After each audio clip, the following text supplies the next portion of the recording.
Well, good morning, good afternoon, and good evening to whoever it is in the world you are streaming here, hopefully on Twitter.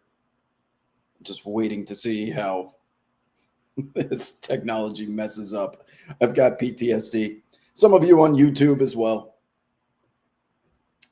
What's happening, people? Friday, January 23rd, 3:15 p.m. Pacific time. It is a beautiful day outside. Oh my Lord in heaven, if I could just turn around this camera without doxing myself. 65 and sunny, not a cloud in the sky. It's been a great day at the beach. Some nice weather across the country right now. I hope you all are enjoying it. Sorry, I had to get that out. I had to start the show before Carly comes in here and starts yelling at me for my boomer weather takes. Busy Friday, my friends. Welcome in, welcome back. Everybody snowed in. What are you doing? It's on the agenda today. Work's just about done for a majority of people on the East Coast and the Central Time Zone. 6:17, 5:17. Get home. Gonna get snowed and iced in. Good weekend for some sports. TV. Minus 20 Celsius where you are. Where's that, Logan? Minus 20 Celsius, I imagine, is what? Like minus 5 Fahrenheit? You got to be in Minnesota, Chicago. I think I told this story once. What's up, everyone? Mac, Helwick, see all you guys in the chat. What's up, Shady, Shaden? MCC, all the regulars are here. Toronto, that makes sense. So I didn't go to Toronto All-Star Weekend that one year, but I did go to Chicago right before COVID started. It was so cold in Chicago. And I knew it was going to be cold because I looked out the window and all I saw was blue sky. And in the heart of winter, if you see blue sky like that, it's a problem when it comes to temperature because it means it's a high pressure system likely coming down from Canada. That's why the sky is so clear. And that means it's going to be frigid outside. It was so cold that I went to Dunkin' Donuts to get a sausage, egg, and cheese croissant. And it comes out of the oven like within a second. And I take it outside because I think my Uber was picking me up or something. I was headed to the train station. I unpackaged. It was hot enough that you kind of had to play hot potato with it because the bread was so hot. The steam that came off of the croissant was freezing about this high off of the sandwich, and then it snowed to the ground. It's all cold out. It was a high of 3 that day, Fahrenheit. And you grow up in New York like I did. You get winter, but New York's on the water. So no matter how cold it gets, there's always that temperate influence of the ocean that keeps it from being Chicago cold, Minnesota cold, Toronto cold.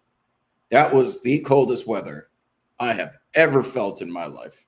It's such a difference. It hurts to be outside.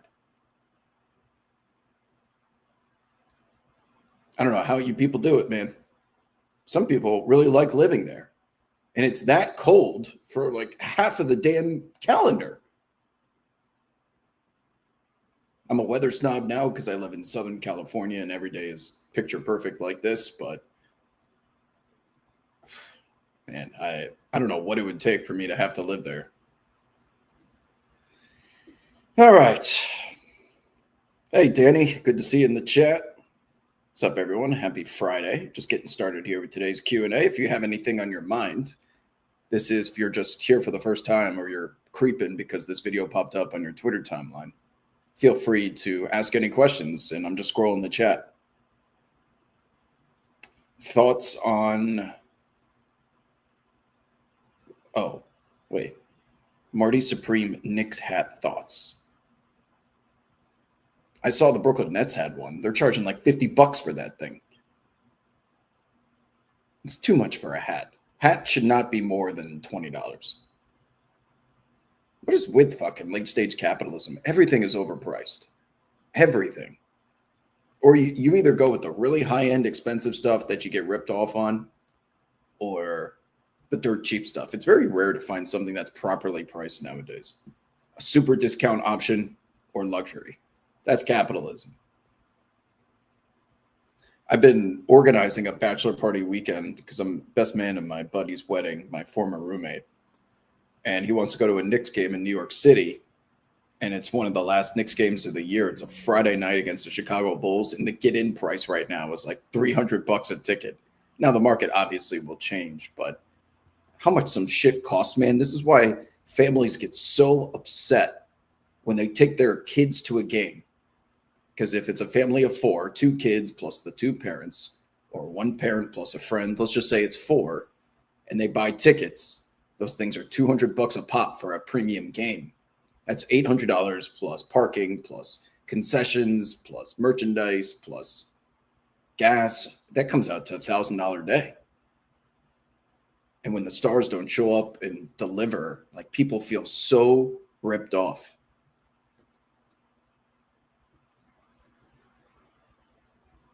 I see you guys are chatting about LeBron's. Oh, Shane's asking about thoughts on LeBron's situation. I think dude's gone. Well, no, first of all, his family is here in Southern California. He's got a no trade clause.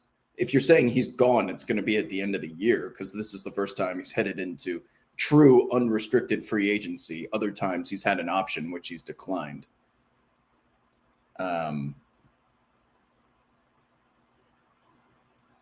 Regarding the Lakers, like, at this point, his answer to the whole what was going on with the ESPN Bus article, the Bus family, and what was said about him, I kind of believe him at this point. He's like, I'm 41. I'm in the twilight of my career. All I'm thinking about all day is playing golf. That makes more sense to me than if this happened if he was 31. He still had a decade plus, and he was building his image, and he needs a collaboration and cohesion with an NBA front office and ownership group. Now he's just, I'm LeBron. Do you want to work with me or not? Because I honestly don't care. I won't lose a minute of sleep over this. That type of apathetic attitude is very consistent with what you see on this show in a near 40-year-old. I'm telling you, when you get to this age, that mindset, whether it's with your work or just in life in general, seems to become prominent. And it's not a complaint, by the way.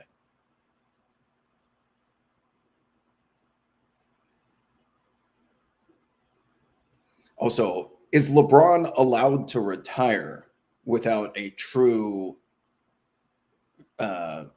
victory lap season?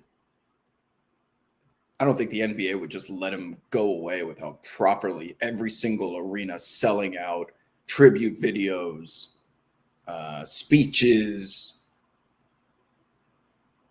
There's just too much money to be made, and he's too good of a player not to properly say goodbye. I don't think they can let him Tim Duncan his way out.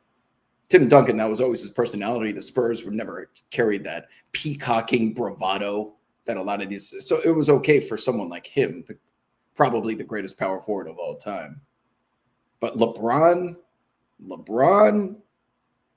Lakers, LA, I don't know. Whoever he signs with, whatever he does, there needs to be a show. Hillwick's asking if I majored in meteorology. I minored. So my major was broadcast journalism. My minor was meteorology because I went to school. I wanted to be a weatherman. And then when you graduate in the heart of the recession of 2008, 2009, you understand how much money you're going to be making. Starting pay for an entry-level meteorologist in Starkville, Mississippi, I remember seeing the salary was like $22,000 or between $18,000 and $22,000. I was like, well, not going to be doing that. Shout out to our partners at ProfitX. Instead, I took a sales job where starting salary was $25,000. No big difference, of course. But commission was paid on the sales. So there was some incentive.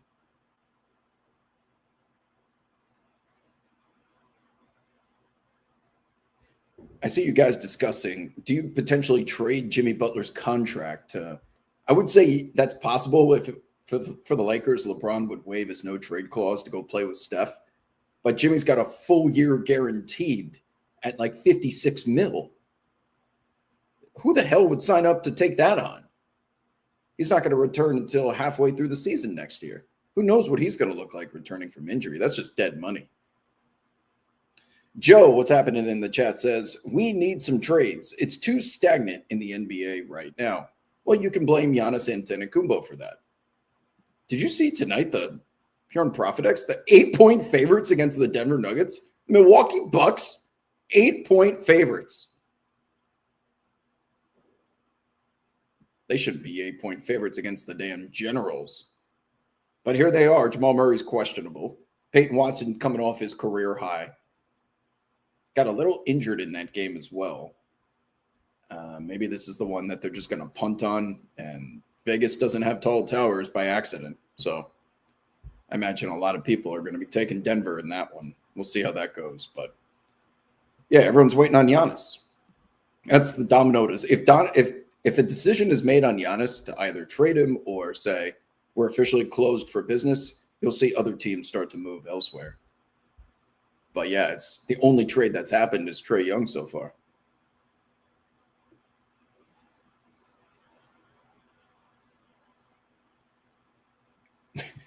Helwick says the 2022 Armed Forces Bowl is the coldest weather I've ever experienced.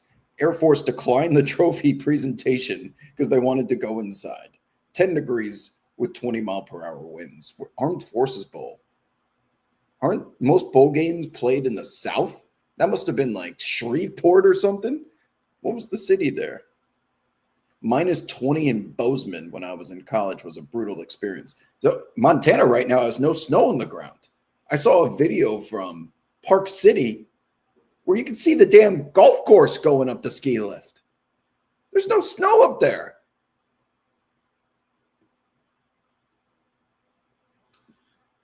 Danny in the chat asks, do the Raptors win today? Who are they playing? Are they in Portland? They are in Portland. 4-point favorites in Portland. Denny Avdia expected back, by the way, despite leaving that game last night with an injury. I know that's not going to make his prop bettors very happy that he was well enough to return today. But it's been that Raptor defense thus far. Oh, and Helwick, your boy. I got to say, one of the more intriguing three-point shooters in the NBA right now has been Sandro Mamukelashvili. Cannot miss. And that stroke as a left-handed, flat-footed left-hander is so smooth. Anyone in here old enough to remember Sam Perkins, it looks exactly like Sam Perkins' jumper. And he's got an over-under set at 13.5 tonight. Sheesh. What's up, Mamu?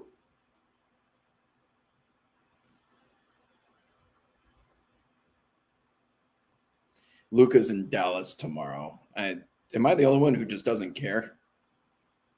That's kind of over, right? I feel like this relationship is, if you're a Mavs fan, your ex is continuing to like your posts, even though it was in mutual agreement that we were just going to be friends. Stop liking my posts. I know that's what friends do, but can you stop like entering my life? I'm trying to move on. Oh, the D Rose jersey retirement. So earlier on the show today, it's been an eventful couple of shows if you've been listening on Sirius XM. So today we had Vinny Del Negro, who was Derrick Rose's coach from 2008 to 2010. They made the playoffs both of those years. Talking about the jersey retirement ceremony in Chicago tomorrow because the number one's going up to the rafters. Now, there's supposed to be this mega storm coming through, so all NBA games are subject to being postponed, delayed, or potentially moved around, so that's a bummer. Oh, real quick, official news. Cade Cunningham has been upgraded and now available to play, as is Ron Holland. Okay, so we got the matchup of the Prestige here. The Thompson brothers, Rockets, Pistons. We got Tari Eason out, as well as Dorian Finney-Smith out. Dorian Finney-Smith sure has been missing a lot of time. Cade Cunningham in. Pistons are the beast of the East. Second leg of a road back-to-back for Houston after that calamity at the end of regulation last night. But just to finish my point on Derrick Rose, I mean, this is obviously a big deal for the city of Chicago. I think Derrick Rose represented a lot as a basketball player, especially after his injury, and how he was able to maintain some longevity in the association as a relatively important player, even if he didn't have the bunnies and the bounce that he once did. So he's got some things to look forward to. Luke, you're right. Luka in Dallas and Derrick Rose jersey retirement. But I mean, is Derrick Rose's jersey retirement going to keep any mainstream NBA fan that's not from Chicago from? Will they disrupt their plans on a Saturday to sit down and watch that? Probably not. Oh, you guys are still commenting on, even if you skip concessions and merchandise, it's still stupid expensive.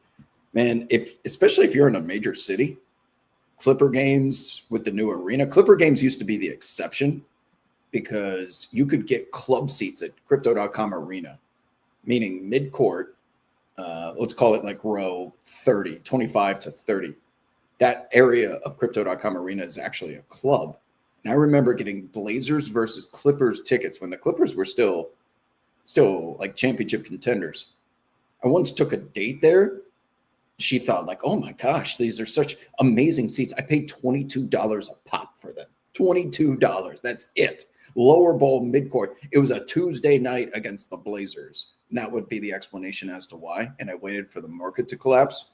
But those days are gone because they played into it. The Lakers are in crypto. They're always driving a premium. You talk about the Nets, even the Knicks in these major cities, Miami, Chicago.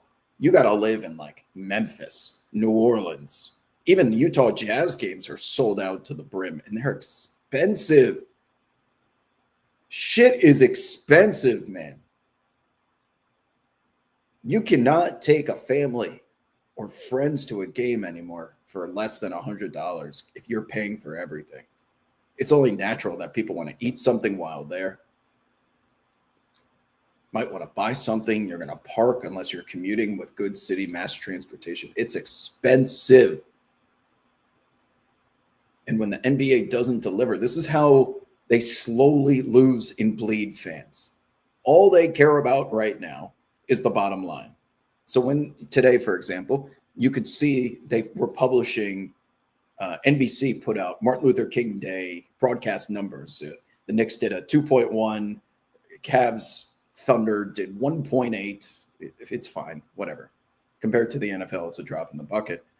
But how important those numbers are so that they can continue to rake in the big media rights deals with Amazon, Disney, and NBC. But they sell advertising on top of it as well. That's where all the big money is made. And at some point, like, yeah, they still make money off of tickets and concessions and whatnot, but the big money is made through the revenue share as all associated with the broadcast rights deals. And these fans, some of these fans get so screwed. And there has to be someone in the chat now that's like, I was one of them once upon a time. I can remember those years that Steph Curry wasn't playing in Cleveland and how hyped some of those fans were to see the rematch. And what a letdown. What a letdown. Why would you ever spend money with that business again when you get burned like that? Y'all are going to have to pay me to come back. I don't think the NBA cares about that fan just yet because it's not affecting the bottom line. But when that number at the bottom of the Excel spreadsheet starts to be influenced, they start to look to reasons as to why. And that's when they'll start to solve. You got to take money out of their pockets. It's the only way you'll get them to listen. As David Stern once allegedly said, famously, if you're looking for UNICEF, it's down the street.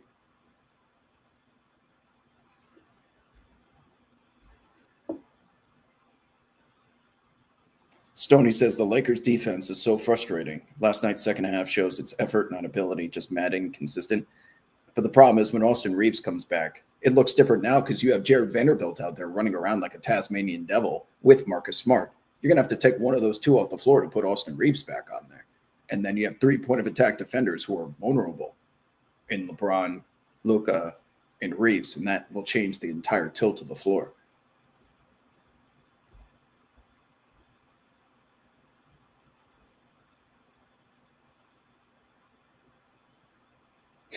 LeBron, Logan in the chat says LeBron won't let LeBron go away without an insane farewell.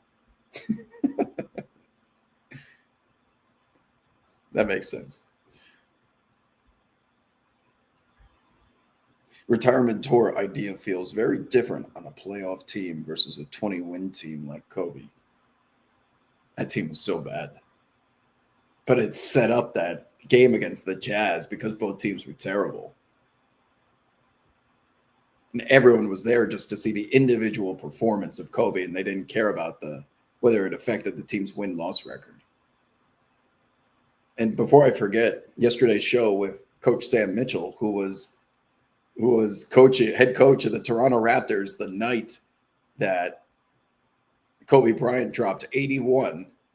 I did a full hour. I'm like, Coach, this is the day that I get to ask you all these questions. What was it like in the huddle when this dude got to 50, 60, 70? And his answer was it makes sense. Did you guys know that the Raptors were up by like 18 points in that game? Before Kobe and the Lakers stormed back and ultimately won by double digits.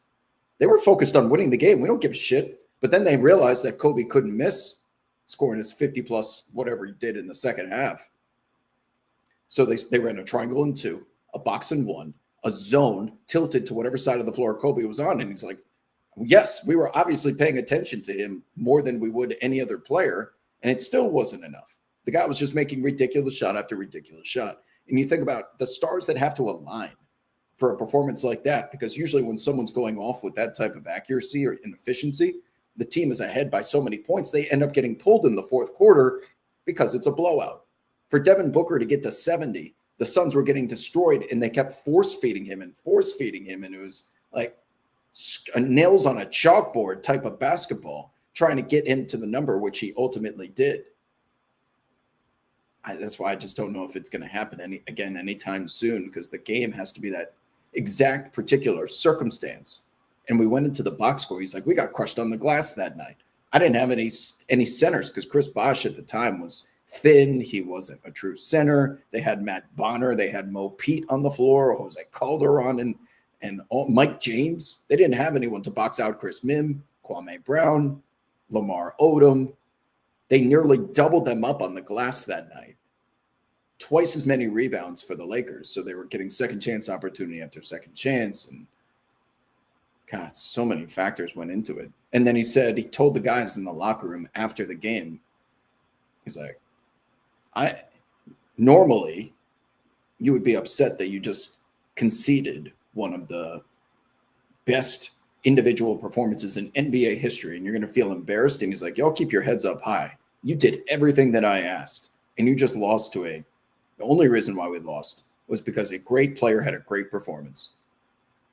And he said no one in there thought twice about it. Good news for him was that was 2006, I think, or 2004, 2006. Either way, no social media. All the East Coast newspapers had already printed, because they have to send a print at like 1 a.m., 2 a.m.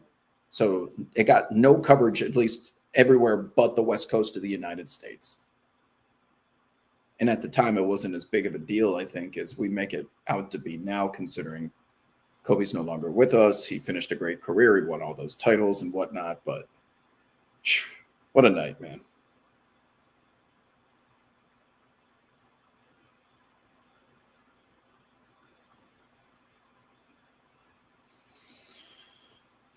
Let's see. Logan in the chat. Why are people forgetting Giannis turns 32 this year? He has maybe 3 elite years left. Man, he looks like he's still going strong athletically. I feel like he's got a LeBron type of arc going on. I don't know if he'll do 20 plus years, but his prime's going to be around for a while unless he has a major drastic injury. Del Taco. Would I rather have a huge trade come out of nowhere or a huge chase? Chase. Nothing will beat Luka and Anthony Davis ever again. So we're going to be chasing that high for the rest of our lives.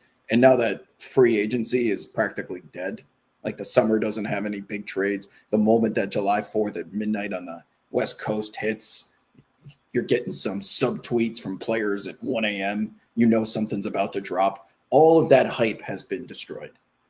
The NBA has lost so many of its little individual properties that made it so fun, like the wrestling of professional sports. You wanted hoops and analytical talk? You got it. You got it. That's where we're at now. You better be able to talk ball because all of these networks have overcorrected. They are now showing you there's some segments that have been on TV that everyone in the NBA Twitter trenches is like, oh my God, finally they're talking basketball. And I have to watch like a Blake Griffin or someone on NBA TV break down floppy action. I'm like, who gives a fuck about this? That's not a hoop head. People, this is what they're going to find out very quickly. Is the mainstream sports fan does not think about basketball the same way they do football, where each play has that individual importance. And everyone knows what a slant is, a button hook, a handoff, floppy action, elevator doors, flex cuts, these things. It just doesn't resonate the same way with a mainstream audience, just the sickos and your diehard fans. That's why Inside the NBA is so popular, because it casts a wider net. It's an entertainment show with some basketball included. Oh, don't get me started on that, by the way. That they've been off the air for so long is detrimental. That they're now going to be broadcasting episodes Saturday afternoons because they're about to go back on the air in like droves. Like they've got them on there frequently. Inside the NBA is meant for 1 a.m. after the games are over, where they can chill and just shoot the shit for an hour, not have a 30-minute block in between games. They won't be able to eat the world's hottest chip. They won't be able to play those Jeopardy games and do spelling contests. That's Inside the NBA, where they're just having fun. It's a variety show. We don't come to Inside the NBA for those analytical breakdowns other than Kenny's pictures at halftime. It's unfortunate because there's a right message, wrong messenger thing going on. ESPN has exiled them to ABC exclusive games on weekends in the afternoon. The ambiance of the show doesn't feel right. It's always meant to be the Jay Leno and David Letterman of NBA. It just feels off, and I'm afraid it's going to lay down to the talent. Jesus, there are a lot of comments here. Hold on. Let me stop yapping and blabbering. Give a shout out to our friends at ProfitX who continue to sponsor this stream for some reason, but we love you, ProfitX. Thanks for creating this community. Helwick says, if we call Prime National TV, this is only the second Bucks Nuggets game in the Giannis Jokic era on national TV. The first one was last year. How do you know these things? Yeah, this is, I mean, Prime has to be considered national television, especially how much they're paying for the product. Salt Lake City has had 0.1 inches of snow this year. Perhaps that's why Park City looks like you can go play golf right now.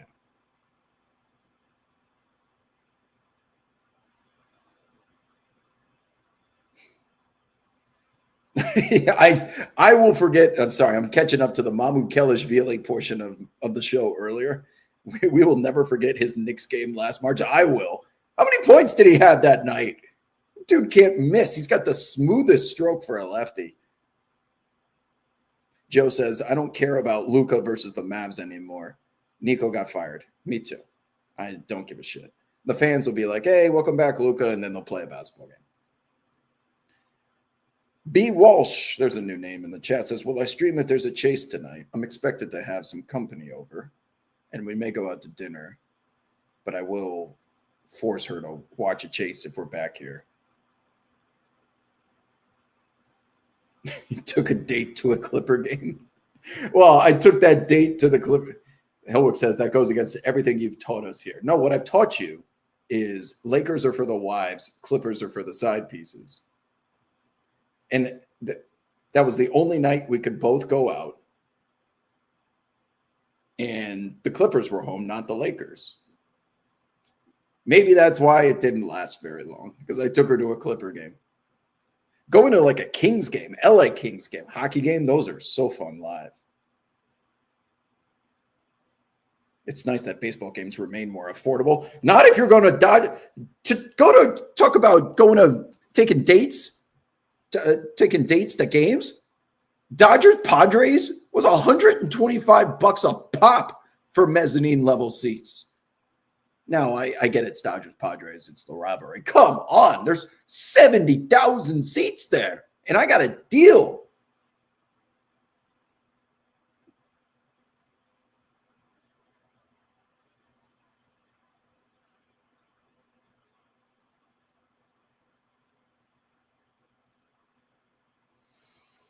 Sorry, I'm catching up. So many comments today. Just give me a second. I like reading back on the previous topics. David Stern was a comedian. If you're looking for UNICEF, it's down the street. Some of the shit, I wish I could tell some of these stories that I've heard from. If players tell you stuff in the confidence, I don't want to air their shit out publicly. I just know, like David Stern has threatened players and their entourages. David Stern once he'd be like, if you don't fulfill your portion of the contract, I'm kind of giving away who this person is. I think he spoke about it publicly, but I don't want to say his name, just so I don't get in trouble. Said, if you don't do what I'm asking, I will come for your contract. I know your boys are doing like internships at Nike. I will come for their jobs and make sure they're fired. I will get rid of you. I will wipe your entourage off the planet when it comes to opportunity in the NBA. David Stern, man.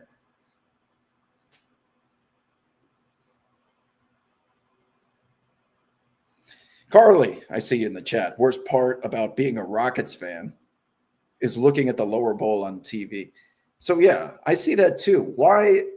Now, traffic is one thing because Laker games, if they're a 7 o'clock variety, suffer the same fate but those Rocket games are empty. Empty. Why? Are they too expensive? It's not because the team's poor. Is it accessibility of the arena? Why are those games so empty?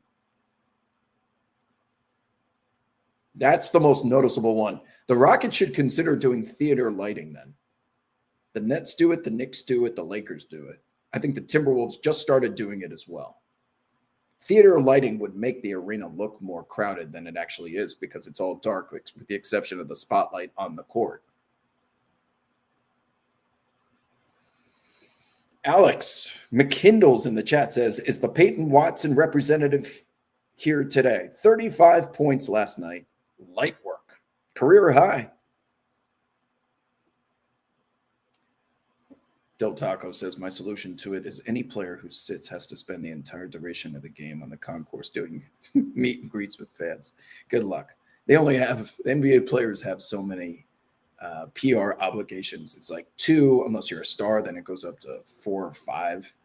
The NBA gets to say you have to do this, otherwise you don't get paid.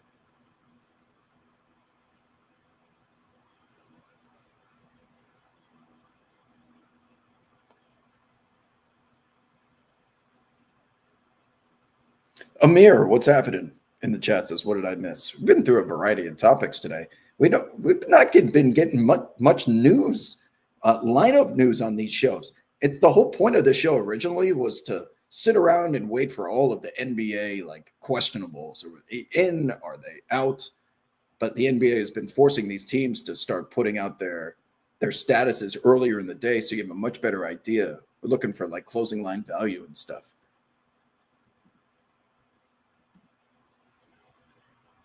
But yeah, you didn't miss much. Will the Pels, what's up, Stevie? Will the Pels actually sell before the deadline? I'm going to say no. And I know Derek Queen has been a hit. So is Jeremiah. But man, they are headed for a world where that pick is going to end up in the top 5. And then Indiana, who got their pick back from Mojave King from the Pelicans. Potential 2 top 5 picks in one of the most stacked drafts ever. The Pelicans could have, would have, should have had their paws on. Good news is Derek Queen and Jeremiah Fears have been pretty damn solid for rookies, so it's not like they messed up completely, but that's going to be a hard pill to swallow. If they trade, they should trade Herb Jones. I don't know why they're so stubborn. They have DeJounte Murray there too. Where the hell has he been coming back from his Achilles injury? I'd say Herb and Zion would be the two I look to trade. The untouchables are Derek Queen, Trey Murphy. I'm not trading Trey. Trey's like the franchise cornerstone at this point. He's so good. He should be the first person to win the dunk contest and the three-point contest in the same night. He should go for that.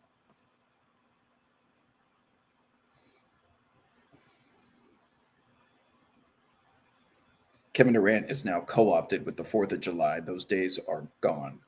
They are gone. That was the NBA at its absolute zenith.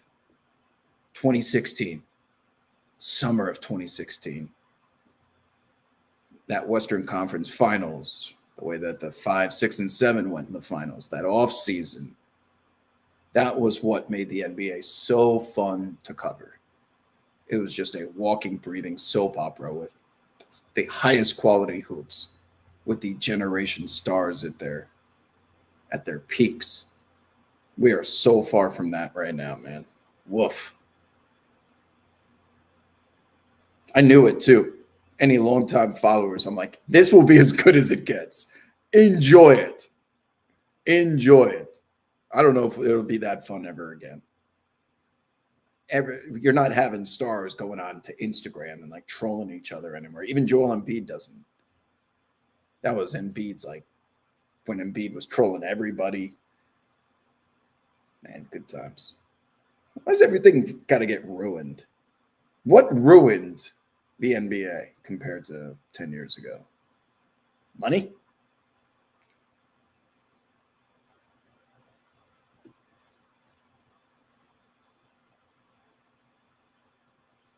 Helwick says, I did not want hoops in Italy. I did want hoops in analytical talk. Thank you. I just wanted the NBA to be covered like NFL. I like this. No, I don't want to make it sound like what I was saying before. There's an overcorrection.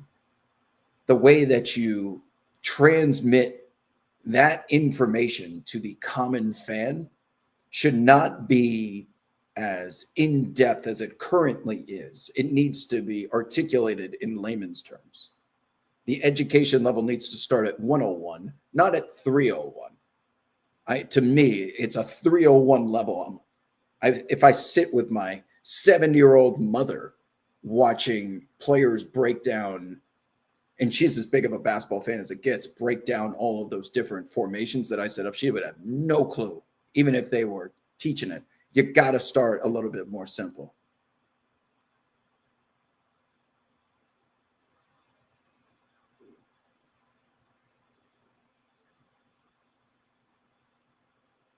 Yeah, and I see the chats now. Joe is saying, make them care, Rob. We need a balance of both. It can't just be narrative talks either. Yeah, I just doing pregame segments on who's better all time is equally as damaging as being too analytical. I am not trying to overcorrect to one end of the extreme or the other. There is a healthy balance in there. And I thought the inside the NBA at its best when they were doing Kenny's pictures, and you can tell the guys were actually watching the games, and they come back and they do one of their fun little segments. But they also had the runway to be able to do that show because they were on for an hour and a half at 2 a.m. They had no parameters.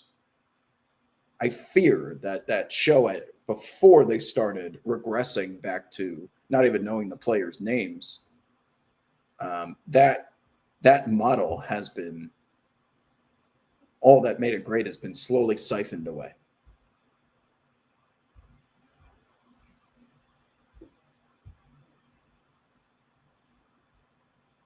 MCC says, even my random friends ask about the TNT guys and what happened to them. ESPN has kept them off the air due to college football, and ABC's Saturday showcase and nationally televised games don't start until pretty much now, once NFL ends, which is coming up soon. There's only a couple of games left. And now you're going to get the full blast of Inside the NBA. But people have People forget very quickly and they move on, man. It's just the behaviors of a modern media consumer.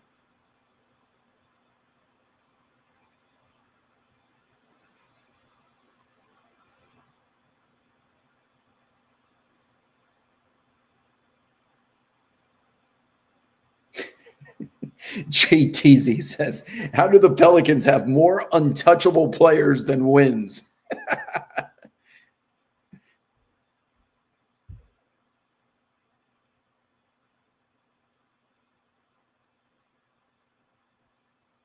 Oh, and the Spurs, then the Kawhi Spurs go out and win 67 games, beating the Warriors multiple times that season.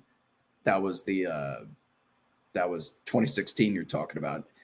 Of all the storylines, how many damn wins the Spurs had, no one talks about. Wild.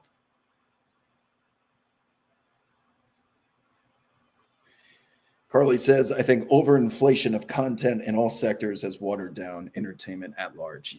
You could not say that any better. Like everyone now has a podcast. Accessibility to technology is just one click away. It's very low entry. People have grown accustomed to this is a very low budget type show. I'm just sitting here, chatting it up with you guys, but that's what people are looking for and accustomed to. And it's also what's incentivized. So that there is such a lower barrier and there's this continuous competition and necessity for quantity over quality. At least in the live portion. If you're going to YouTube and you're watching like a 40-minute video, you want to have something that's produced. But there's so many damn networks and options nowadays that everyone has a niche or a network that is tailored to their exact interest. So there is no need to just participate in monoculture anymore because I can go find something that is particular for me.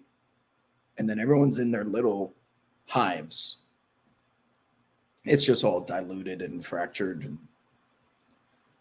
it's still a money-making machine, but you're right. If you were alive during like when social media was really on the way up and it's basketball, the NBA specifically paralleled it, and they were both just on this trajectory. It was such a beautiful collaboration to see how NBA Twitter evolved with one of the most fun times in the league's history. It's just not the same anymore. I don't know if it is some of the NBA's fault, but also they can't help all of these different social media networks from being integrated to a completely different generation of young adult. The way all of these iPad babies are now teenagers. So they consume a lot more. They require multiple options and networks. I don't know. Hopefully that makes sense. But is that overinflation, Carly, or is that just? I think it's more an increase in supply.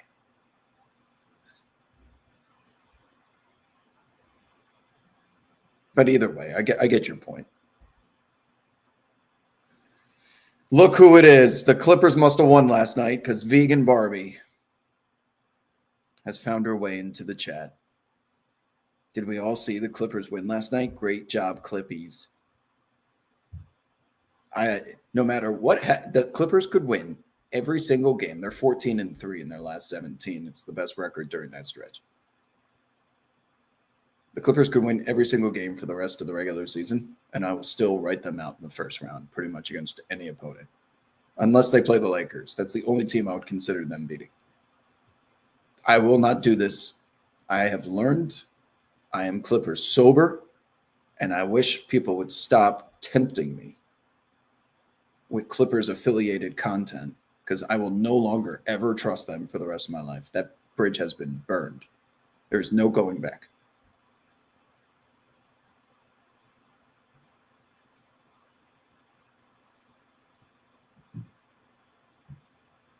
What's up? Soft Angry Dino. I'm glad I thought there was going to be a word in there that I wasn't allowed to say.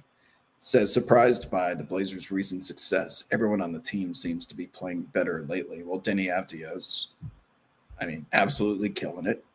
Some gentleman by the name of Caleb Love. He's a Tar Heel. He's not a Wildcat. He's a Tar Heel. Caleb Love, everyone is taking advantage of their opportunity in an NBA where guys are missing significant time.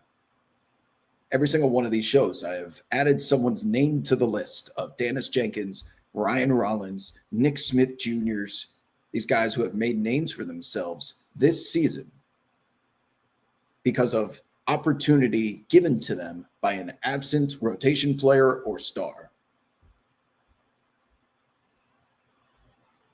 And you have to add Caleb Love to that list now. This is a guy who, if I'm not mistaken, went undrafted or end of the second round. He had first round status. He stayed in college. And where are you going to find space for this guy? Scoot Henderson out. I haven't heard the name Scoot Henderson in an eternity because of how Caleb Love is just, I'm the captain now.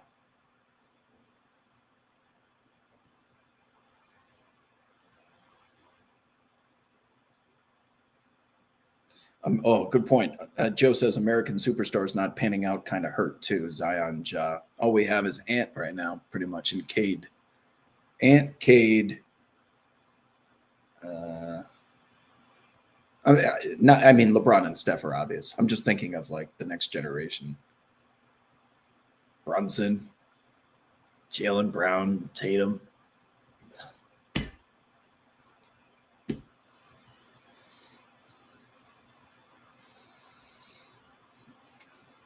Carly says, if an NBA on Saturday matchup was good, it was appointment TV 10 years ago.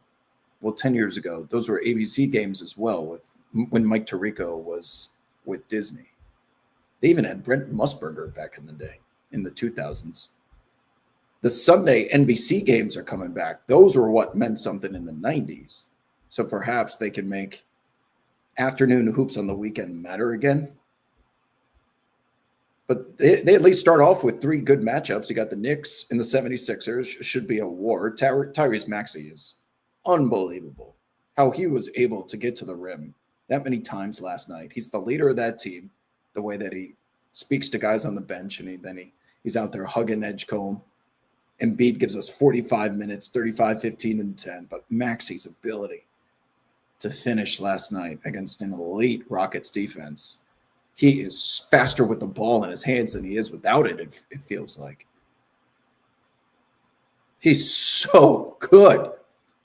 He is just an auto starter in the All-Star game. You look at his defensive performances from the past week, he has games of 3 steals, 5 steals, and 8 steals. And it's not just him like cooking on offense and pulling a Luka on the other end. And the Sixers were tilting last night because of that calamity in the final seconds with the missed goaltending call. And it was just Maxey over and over again taking on a 1-on-3 secondary transition or fast break opportunity. And he just explodes to the rim. Sometimes he got the N1 call. Sometimes he didn't. It didn't fucking matter.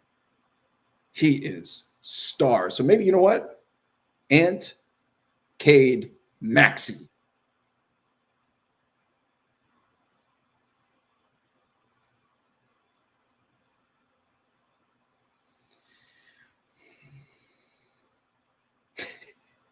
I got someone in the chat who got burned by Dejan Ma.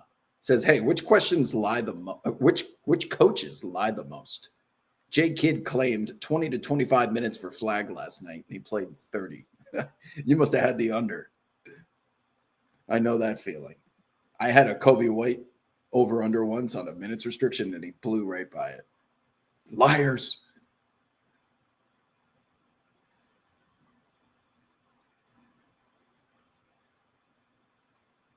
Underrated aspect, says Logan. RJ having the most stable, consistent career out of the 3 nobody would have predicted. It's been a slow drip compared to the peaks of Zion and Ja, but not nearly the same valleys, of course. He's just been the consummate professional with New York and Toronto. Nothing special, but Coach Mike's asking, what's for dinner tonight? I got a frozen pizza in the oven. Oh, that sounds delicious. But I think I'm going to convince my guests to go do Mexican food. I'm gonna make her watch the first set of games, and then there's only Nuggets. There's Nuggets, Bucks, and Raptors, Blazers in the nightcap, but I can watch 2 games on my phone with the new League Pass. You could multi-view on your phone. Maxey said Embiid should be an all-star, and Embiid said she should never play more minutes than Maxey. Yeah, that's Maxey's team now. And I understand Embiid is the long-standing citizen, and he can put up box scores like he did last night, but that is Maxey's team now, for sure. I remember suggesting that as a joke a couple of seasons ago. I'm like, is this Maxey's team? I think we were because of it was the same time when Zion was like, I think this is RJ's team now. And I remember asking, is this Maxey's team now? You know what? It actually ended up being it. Remember when Zion said that about RJ and everyone thought like, oh, he wants to go to New York because his boy from Duke is there. Fun times. Who would care now? Date night indeed. Yes. I try and thankfully my guest is very flexible around NBA schedule. So I pick out the day on the calendar where it looks like the Pacific time zone games are going to be late, so that when the front-loaded amount of games ends at 6:30 p.m. local time here, that's dinner time. You can go out and have a full night, and I can put the games on my phone and just watch them. At this point, she doesn't care.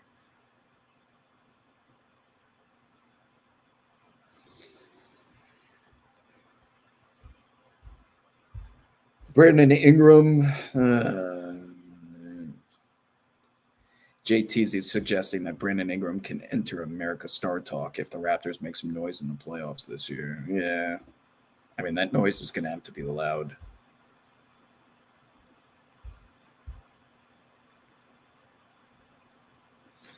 Yep, that's happened. That's just part of the game, Danny. Says I got ghosted via text. I was supposed to take her out tonight. Yep.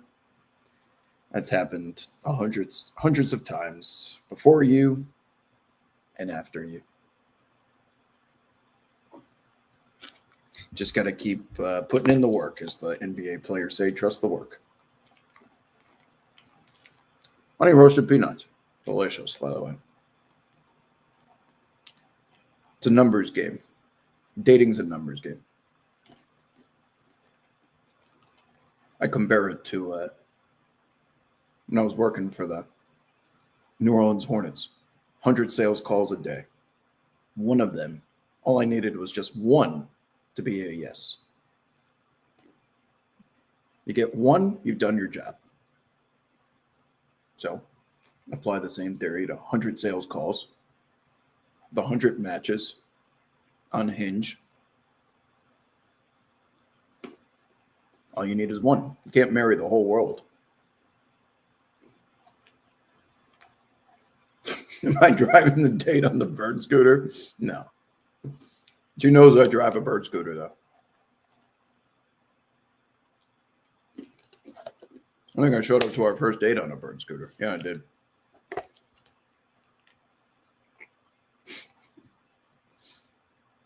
They're so convenient, though.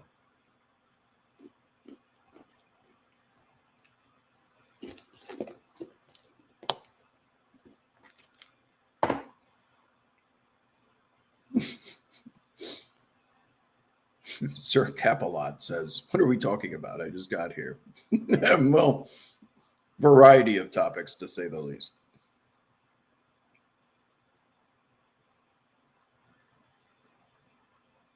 A couple of comparisons between Colin Murray, Boyles, and Draymond.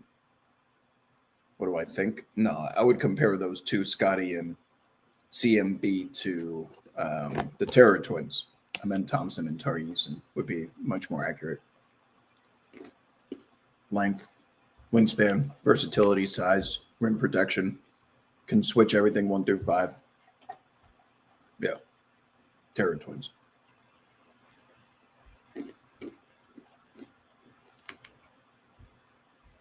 I love my bird charger. They had a deal. Bird had a deal. I paid $12 up front. Every single ride for the next year is only $4 flat rate. You take that thing like 2.5 miles in 15 minutes. That's a pretty good. That would cost you 3 times as much in an Uber. And we have a lot of streets here near the beach where they're not busy. So it's not like you're driving a scooter in the middle of the highway. Pretty safe.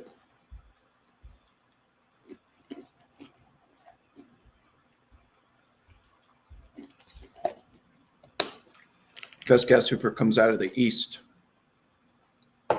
Detroit, the class of the East at the moment, but the Knicks and honestly Philly. Philly's pretty damn deep, man. They stay healthy. And I know Paul George is the end of his career, but they're so deep. Grimes, Watford, Oubre, Drummond backing up, Embiid, Maxey, Edgecombe. Fucking A. On paper, they just have never really put out their entire roster concurrently.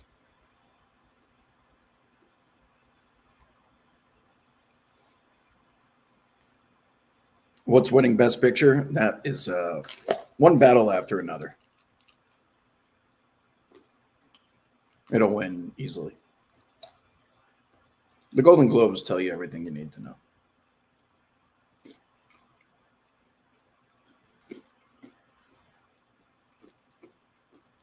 Chalamet will win Best Actor. Who won Best Actress for drama? Was that Tiana Taylor, or is she supporting actress? I would have voted in. What was the girl's name? Infinity. Played the girl in one battle after another. I liked her performance. Emma Stone in Begonia was fucking good, though.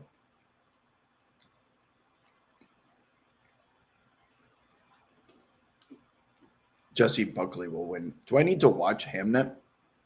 Hemne? How do I even pronounce that?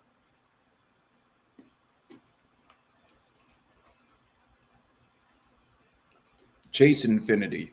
Yeah.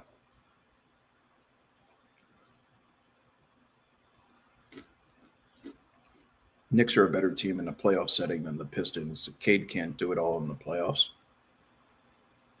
Yeah. I mean, they still need a secondary scorer, but they're good, man. The Knicks are built for the playoffs. Once they get through this little patch of New York media thinking everyone hates each other, that'll be fun. This happens every year with this team. People get bored. People get bored with success. Team looks apathetic. Jesse Buckley. Oh, Rose Byrne. Yeah, she won. Right. So I guess I got to see this Jesse Buckley character. I have no clue about this movie, but I'll watch it before the Oscars. Yeah, I like Rose Byrne. I would be bored by Hamnet. And then the next comment says Hamnet was one hell of a film. What's it about? I need to look this up.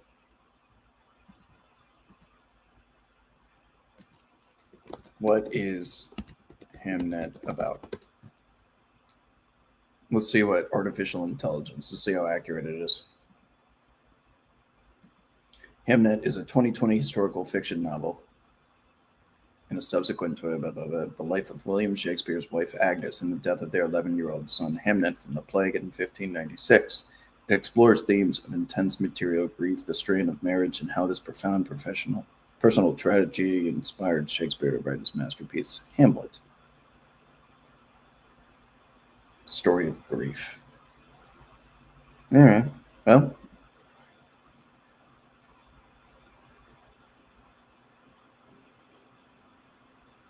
mixed reviews in the chat.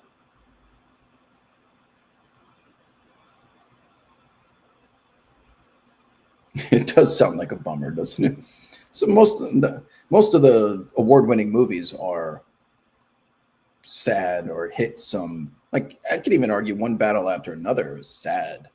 the concept of it, but it's just executed to perfection.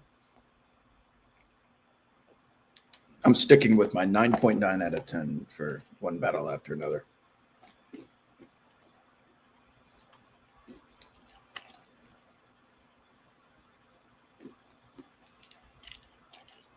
They do love bummers. When was the last time a true comedy? You don't see Wedding Crashers hoisting Oscars.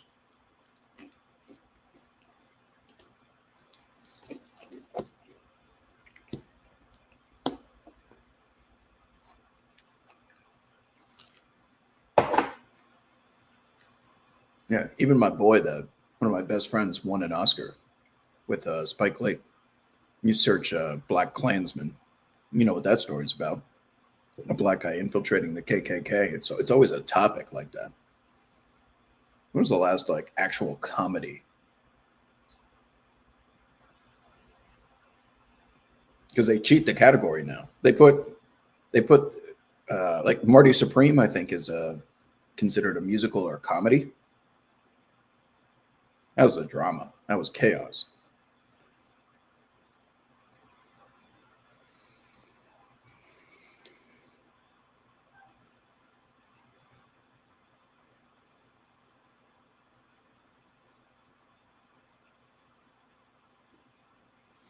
All right, friends. Well, 4 o'clock games have tipped off. I need to go prepare the house for someone other than me living in it. It should probably make things look nice. Get rid of the wires and stuff.